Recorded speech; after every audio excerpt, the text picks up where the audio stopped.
Hello student, कैसे हैं आप। उम्मीद करते हैं स्वस्थ होंगे, मस्त होंगे। तो देखिए आज का हमारा टारगेट क्या है। Class 11 subject chemistry, chapter first, basic concept of chemistry, रसायन विज्ञान की मूल अवधारणाएं का ये वीडियो सेकंड है। ठीक है। और इस वीडियो में हम लोग इन टॉपिक पर चर्चा करेंगे। पदार्थ के गुण, पदार्थ के गुण के बारे में हम लोग चर्चा करेंगे। और पदार्थ के किन गुण के बारे में, जैसे द्रव्यमान, भार, आयतन, घनत्व, तापमान। ठीक है। तो इन सब टॉपिक के बारे में हमको आज चर्चा करनी है। जो भी पदार्थ के गुण इतने होते हैं, इनके बारे में हमको इस वीडियो में चर्चा करनी है। ठीक है। तो चलिए आज की पढ़ाई शुरू करते हैं।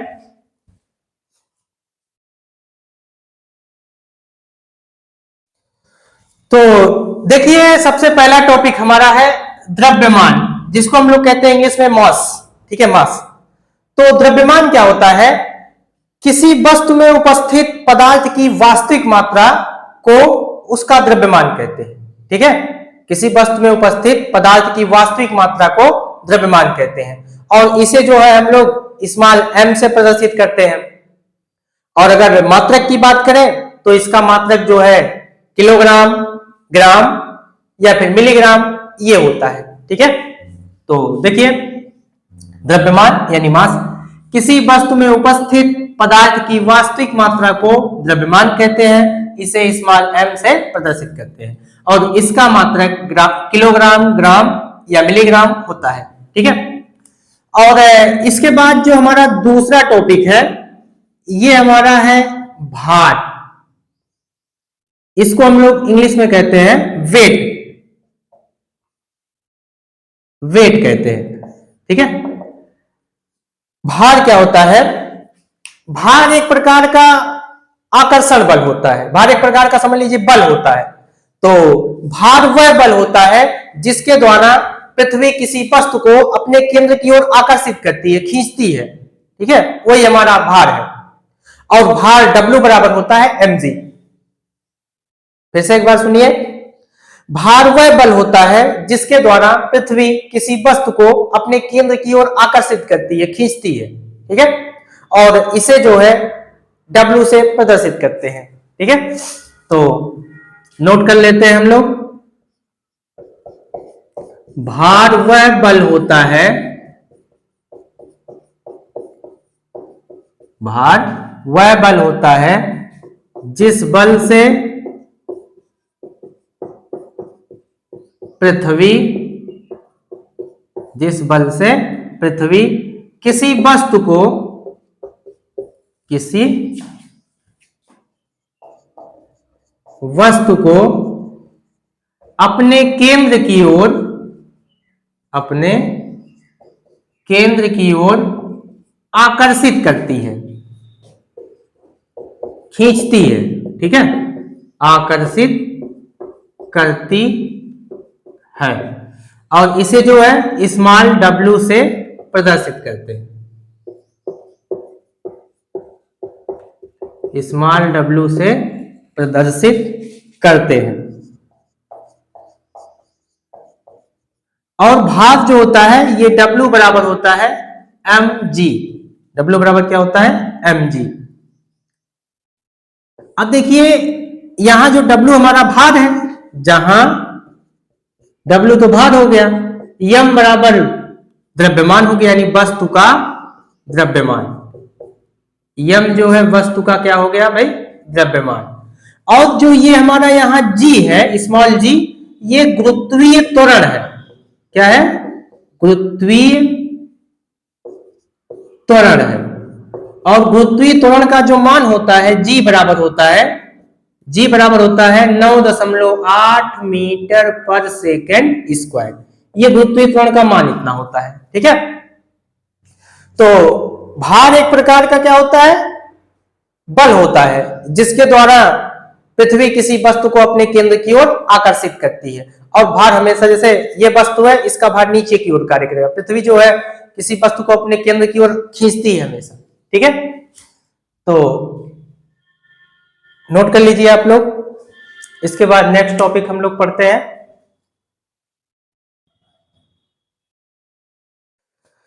देखिए अगला टॉपिक हमारा है आयतन, वैल्यू, आयतन वैल्यू। ठीक है, तो आयतन क्या होता है? किसी वस्तु द्वारा जो घेरा गया स्थान होता है उसी को हम लोग आयतन कहते हैं। या हम कह सकते हैं कोई वस्तु जितना स्थान घेरती है उसे ही उसका आयतन कहते हैं। आयतन का मतलब किसी वस्तु के द्वारा घेरा गया स्थान, कोई वस्तु कितना स्थान घेर रही है।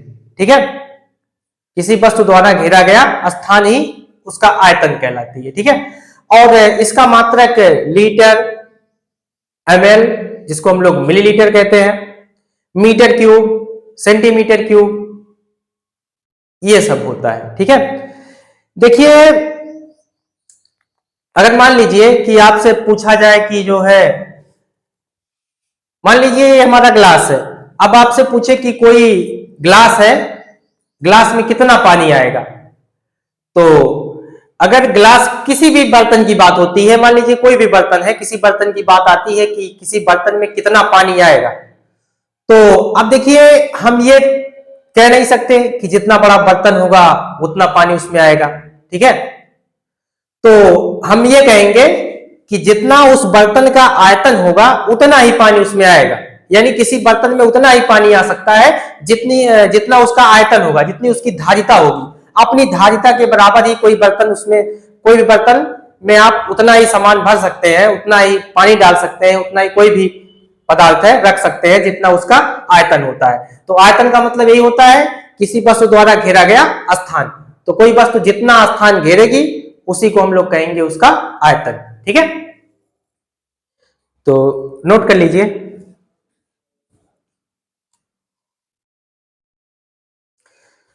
चलिए नेक्स्ट टॉपिक हमारा है घनत्व, जिसको हम लोग कहते हैं डेंसिटी। ठीक है, घनत्व, घनत्व क्या होता है? किसी वस्तु के एकांक आयतन में, किसी वस्तु के एकांक आयतन में उपस्थित द्रव्यमान को उस वस्तु का घनत्व कहते हैं और इसे स्मॉल d से प्रदर्शित करते हैं। किसी वस्तु के एकांक आयतन में उपस्थित द्रव्यमान को उस वस्तु का घनत्व कहते हैं और इसे हम लोग स्मॉल d से प्रदर्शित करते हैं। ठीक है, अब देखिए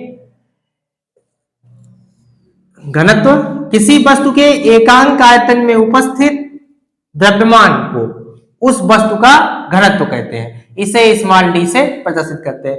देखिए घनत्व को कहीं कहीं आप लोग d से देखेंगे, कहीं कहीं हम लोग रो से भी दिखा देते हैं। ठीक है, घनत्व को रो से भी दिखाया जाता है, d से भी और रो से भी।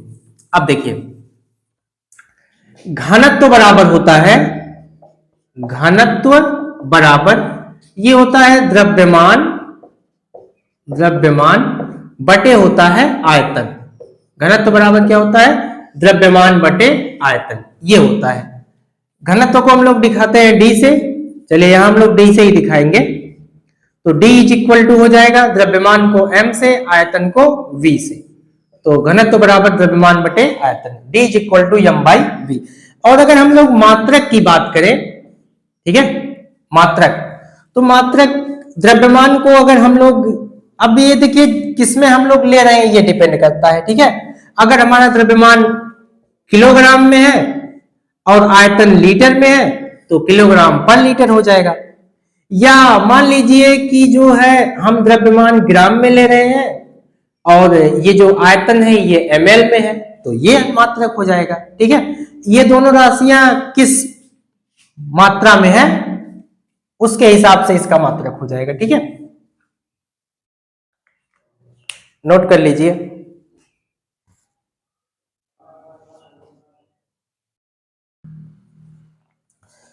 देखिए नेक्स्ट टॉपिक हमारा है तापमान, टेम्परेचर।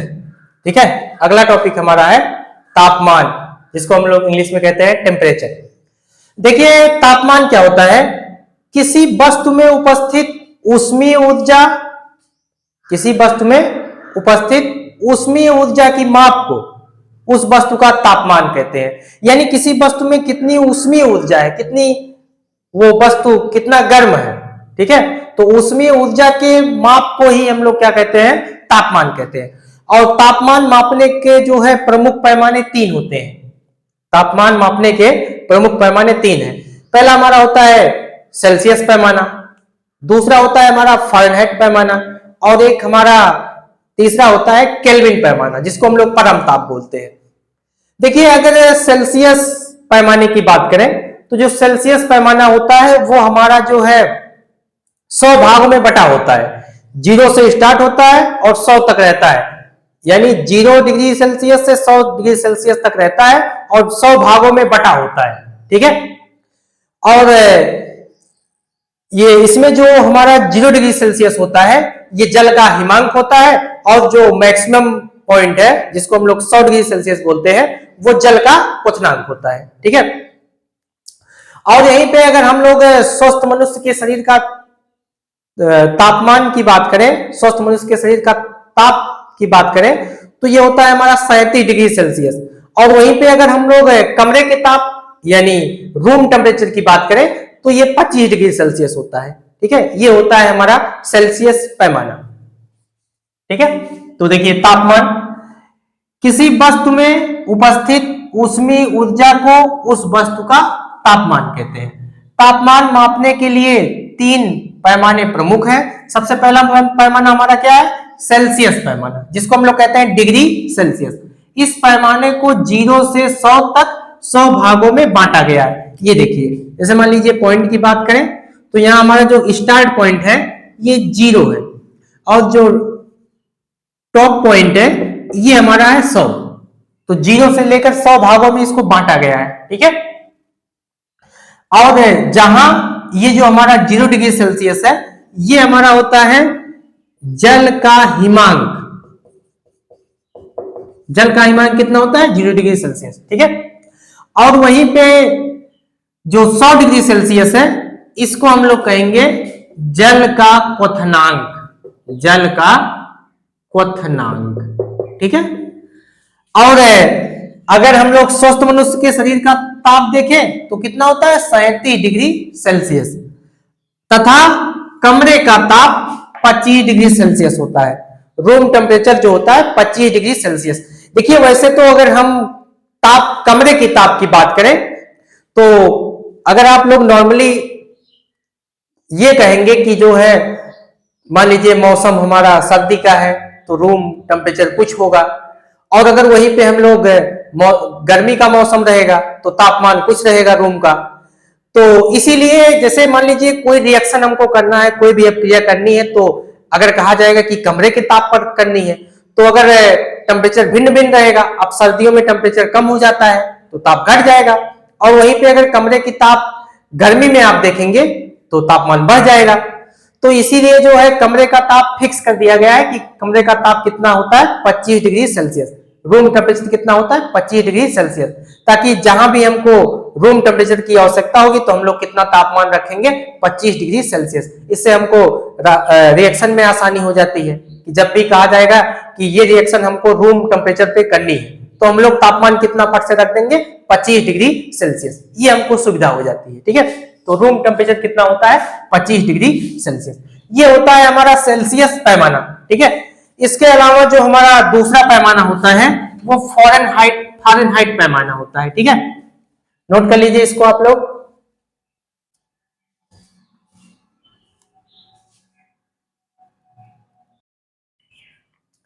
देखिए जो तापमान का दूसरा पैमाना हमारा होता है फारेनहाइट पैमाना, जिसको हम लोग कहते हैं डिग्री फारेनहाइट। देखिए इसमें क्या होता है फारेनहाइट पैमाने में, इसमें 32 डिग्री फारेनहाइट से लेकर 212 डिग्री फारेनहाइट तक इसमें 180 भागों में इसको बांटा गया होता है, ठीक है। 32 डिग्री फारेनहाइट जो होता है हमारा नीचे निम्न बिंदु होता है, और जो उच्च बिंदु हमारा होता है वो 212 डिग्री फारेनहाइट होता है। और इसमें जो जल का हिमांक हमारा होता है वो 32 डिग्री फारेनहाइट होता है, और जो जल का क्वथनांक होता है वो 212 डिग्री फारेनहाइट होता है। और अगर वहीं पे हम लोग स्वस्थ मनुष्य के शरीर का ताप जाने तो फारेनहाइट में स्वस्थ मनुष्य के शरीर का तापमान जो होता है वो 98.6 डिग्री फारेनहाइट होता है। और वहीं पे अगर हम लोग रूम टेम्परेचर की बात करें तो 77 डिग्री फारेनहाइट होता है रूम टेम्परेचर, ठीक है। देखिए फारेनहाइट पैमाना, फारेनहाइट पैमाना जो है फ़ारेनहाइट पैमाना 32 डिग्री फ़ारेनहाइट से 212 डिग्री फ़ारेनहाइट तक 180 भागों में बांटा गया है। ठीक है, अब देखिए जहां जल का हिमांक जो है 32 डिग्री फ़ारेनहाइट तथा क्वथनांक 212 डिग्री फ़ारेनहाइट होता है।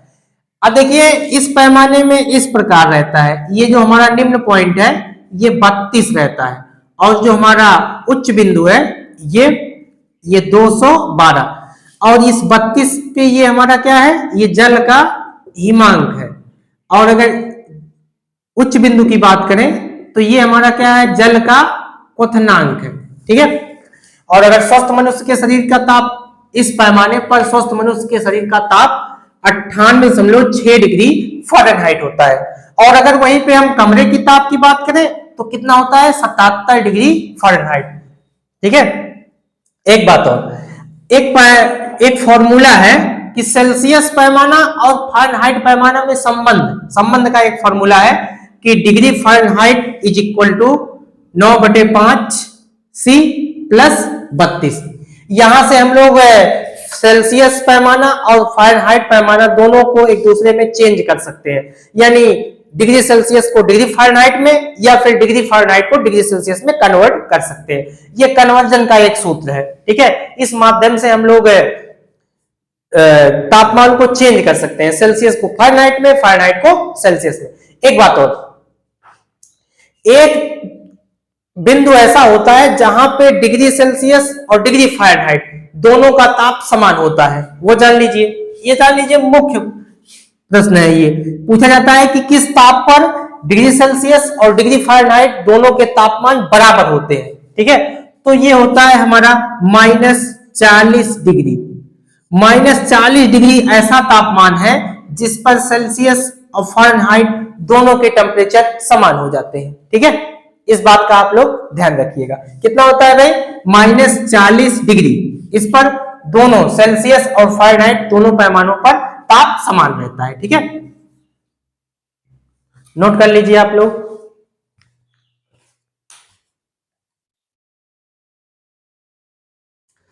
देखिए सबसे लास्ट पैमाना हमारा है ये केल्विन पैमाना। केल्विन पैमाना को एक नाम से जानते हैं हम लोग, कहते हैं परम ताप। ये परम ताप है। ठीक है, तो केल्विन पैमाना क्या होता है, इस पैमाने को 273.15 से 373.15 तक 100 भागों में बांटा गया है। देखिए 273.15 से 373.15, ये भी 100 भागों में बटा हुआ है। ठीक है, और इसको एक नाम से जानते हैं परम ताप। ये क्या होता है, परम ताप। ठीक है, और इसमें अगर हम जल के हिमांक की बात करें तो 273.15 होता है, और अगर क्वथनांक की बात करें तो 373.15।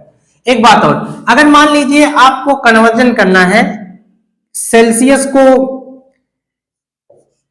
केल्विन में बदलना है, तो उसमें आप जोड़ेंगे 273.15, इतना आप ऐड कर दीजिए, वो अपने आप केल्विन बन जाएगा।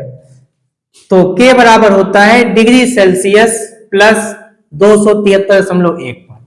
अगर आप सेल्सियस को केल्विन में बनाना चाहते हैं तो ये फार्मूला है, या फिर अगर आप सेल्सियस को केल्विन बनाना चाहते हैं तो आपको क्या करना पड़ेगा, 273.15 में से आपको जो भी मान दिया रहेगा, यानी जो भी केल्विन रहेगा उसमें से इसको घटा देंगे, यानी K माइनस 273.15, तो वो तापमान हमारा सेल्सियस में कन्वर्ट हो जाएगा। ये कन्वर्जन का नोट कर लीजिए आप लोग। आज के लिए देखिए बस इतना ही। हमने पदार्थ के गुण के बारे में जो भी गुण थे उसको हमने पढ़ लिया है। ठीक है, तो बाकी के जो टॉपिक हैं वो अगले वीडियो में हम लोग समझेंगे। आप लोग अपनी पढ़ाई को जारी रखिए और ओमेगा साइंस एकेडमी चैनल को सब्सक्राइब करिए, लाइक करिए, कमेंट करिए और अपनी पढ़ाई को आसान बनाइए। ठीक है, all the best, thank you.